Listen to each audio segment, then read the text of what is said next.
Assalamualaikum warahmatullahi wabarakatuh. Perkenalkan saya Deti Rasni dari kelompok 9. Di sini saya akan sedikit menjelaskan tentang materi kami, yaitu implementasi decision tree chart dalam menganalisis faktor-faktor yang mempengaruhi absensi siswa.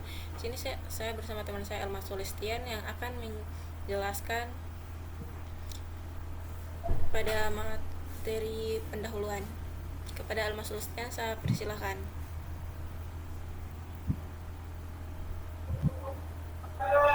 Baik, terima kasih.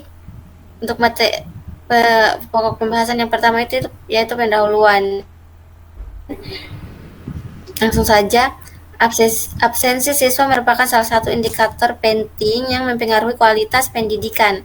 Kehadiran yang rendah sering dikaitkan dengan kinerja akademik yang buruk dan partisipasi siswa dalam kegiatan sekolah yang pada akhirnya dapat mempengaruhi kesuksesan di masa depan. Oleh karena itu, menjadi sangat penting untuk memahami faktor-faktor yang mempengaruhi tingkat kehadiran siswa ketika mengembangkan kebijakan dan strategi yang efektif untuk meningkatkan kehadiran siswa.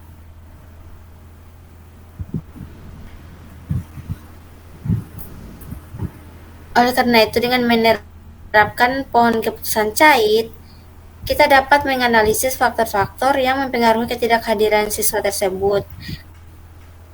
Yakni dalam studi ini, kami ingin mengidentifikasi variabel model prediktif yang dapat digunakan sekolah untuk menurunkan tingkat kehadiran. Untuk pembahasannya kedua yaitu metodologi penelitian. Yang pertama yaitu decision tree, yang merupakan sebuah struktur data yang terdiri dari simpul atau node, dan rusuk atau edge.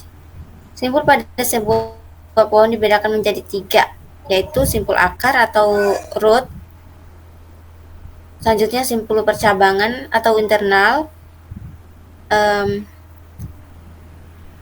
yang terakhir simpul daun atau leaf node. Pada pohon keputusan, representasi sederhana dari teknik klasifikasi untuk sejumlah kelas sehingga di mana simpul internal maupun simpul akar ditandai dengan nama atribut, rusuk-rusuknya diberi label nilai atribut yang mungkin, dan simpul daun ditandai dengan kelas-kelas yang berbeda. Ya, selanjutnya yang kedua itu decision tree chart yang merupakan metode penelitian yang kami gunakan untuk menganalisis faktor-faktor yang mempengaruhi absensi siswa, di mana algoritma CHAIT digunakan untuk melakukan pemisahan dan penggabungan kategori-kategori dalam variabel yang dipakai dalam analisisnya.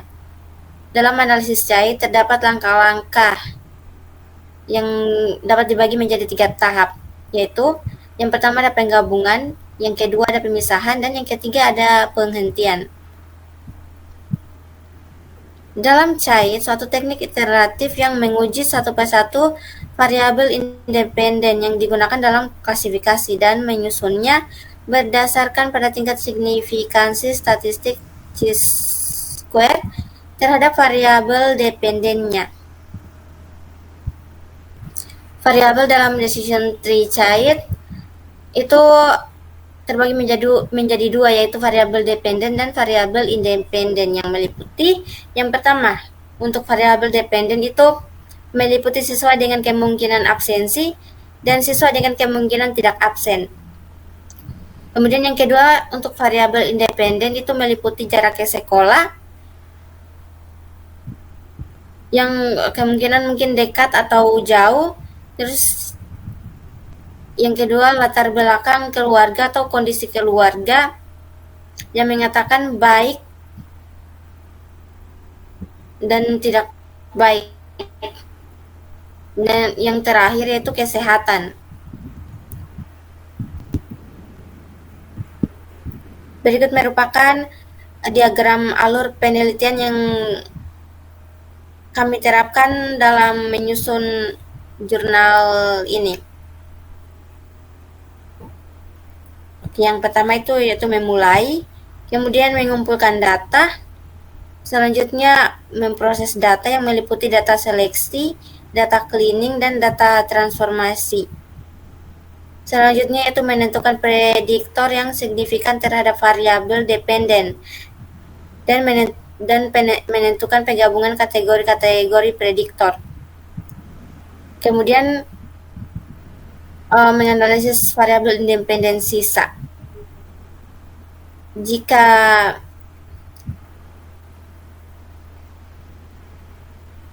apa ini?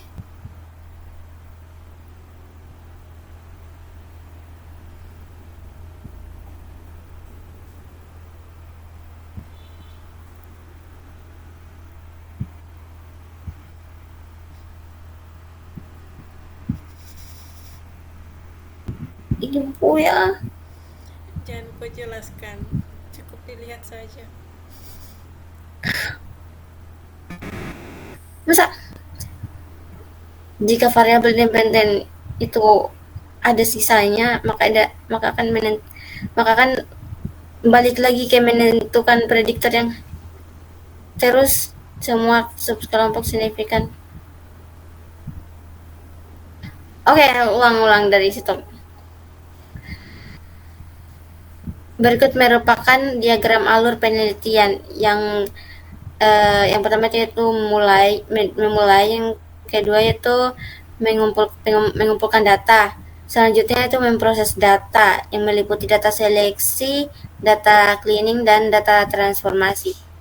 Yang berikutnya itu menentukan prediksi yang signifikan terhadap variabel dependen dan menentukan penggabungan kategori-kategori prediktor.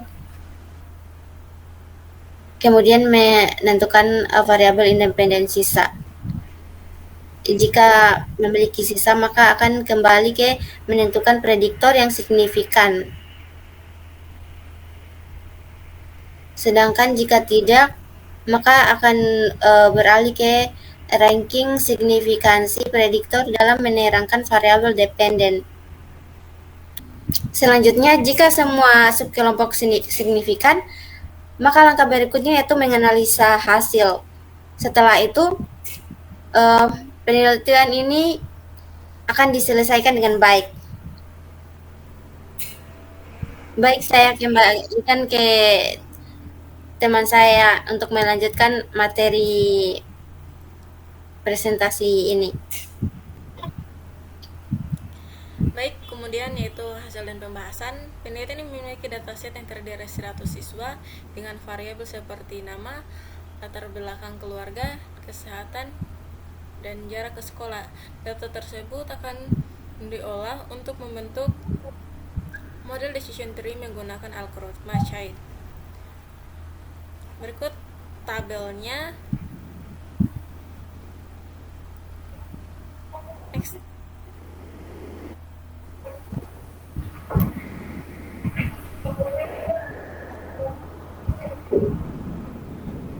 Dan ini adalah rata-rata prediksinya, dimana apabila kesehatan baik, jarak sekolah dekat, latar belakang keluarga tidak diketahui, jadi rata-rata absensinya sama dengan 2,75.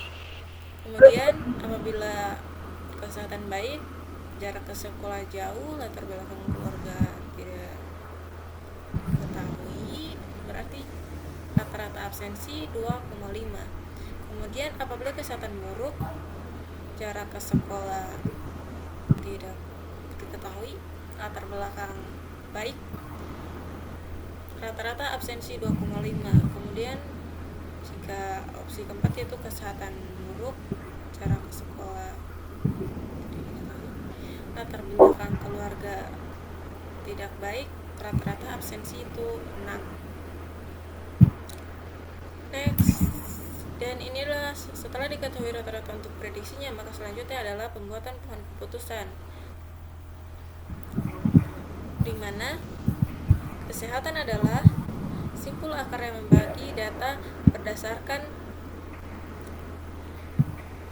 status ketidakhadiran siswa.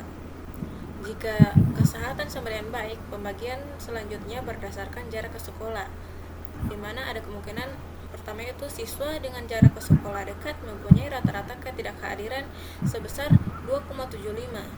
Kemudian siswa dengan jarak ke sekolah sama dengan jauh mempunyai rata-rata ketidakhadiran 2,5. Kemudian jika kesehatan sama dengan buruk, pembagian selanjutnya berdasarkan latar belakang keluarga, yaitu siswa dengan latar belakang keluarga A mempunyai rata-rata ketidakhadiran 2,5. Kemudian siswa dengan latar belakang keluarga B mempunyai rata-rata ketidakhadiran 6. Berdasarkan pembagiannya, rata-rata untuk absensi pada simpul akan sebagai berikut: kesehatan sama dengan baik, jarak ke sekolah sama dengan dekat sama dengan 2,75 rata-rata ketidakhadiran. Kemudian kesehatan baik, jarak ke sekolah sama dengan jauh, rata-rata ketidakhadiran yaitu 2,5. Kesehatan buruk, latar belakang keluarga A sama dengan 2,5 rata-rata ketidakhadiran. Kesehatan buruk, latar belakang keluarga B, rata-rata ketidakhadiran sama dengan 6. Next. Untuk pembuatan tabel hasil CHAID yang menggambarkan hasil analisis pohon keputusan berdasarkan data yang diberikan, berikut adalah tampilan tabel yang menunjukkan setiap cabang pohon, variabel yang digunakan untuk berbagai, serta rata-rata absensi yang terdapat di setiap cabang, yaitu node 0 atau root node ini adalah node awal yang mencakup seluruh dataset dengan total 10 siswa dan rata-rata absensi 3,7. Node 1 atau anak node pertama yang berisi siswa dengan kondisi kesehatan yang baik, ada 5 siswa dengan kategori ini dengan rata-rata absensi 2,6. Node 1.1 atau anak node 1 dengan kondisi kesehatan yang baik dan jarak ke sekolah dekat, ada 3 siswa dalam kategori ini dengan rata-rata absensi 3,0. Node 1.2 atau anak dari node 1 dengan kondisi kesehatan yang baik dan jarak ke sekolah jauh, ada 2 siswa dalam kategori ini dengan rata-rata absensi 2,0. Untuk node 2 atau anak node kedua yang berisi siswa dengan kondisi kesehatan yang buruk, ada 5 siswa dalam kategori ini dengan rata-rata absensi 4,8. Node 2.1 atau anak dari node 2 dengan kondisi kesehatan yang buruk dan berlatar belakang keluarga A, ada 2 siswa dalam kategori ini dengan rata-rata absensi 2,5. Kemudian node 2.2 atau anak node dari node 2 dengan kondisi kesehatan yang buruk dan berlatar belakang keluarga B, ada 3 siswa dengan kategori ini dengan rata-rata absensi 6,0. Untuk kesimpulan dari penelitian ini menunjukkan bahwa metode decision tree CHAID dapat menjadi alat yang efektif untuk menganalisis faktor yang mempengaruhi absensi siswa. Pohon decision tree CHAID yang dihasilkan memberikan gambaran yang jelas tentang bagaimana faktor-faktor tersebut saling terkait dan berkontribusi terhadap absensi siswa. Pada penelitian ini, faktor yang paling signifikan yang mempengaruhi absensi siswa adalah kesehatan, kondisi keluarga, latar belakang keluarga, dan jarak ke sekolah. Siswa dengan kesehatan yang buruk, kondisi keluarga yang tidak harmonis, dan tinggal jauh dari sekolah lebih cenderung melakukan absensi. Baik, itu saja sedikit penjelasan dari kelompok kami. Lebih dan kurangnya mohon dimaafkan. Akhir kata saya ucapkan billahi taufiq wal hidayah. Wassalamualaikum warahmatullahi wabarakatuh.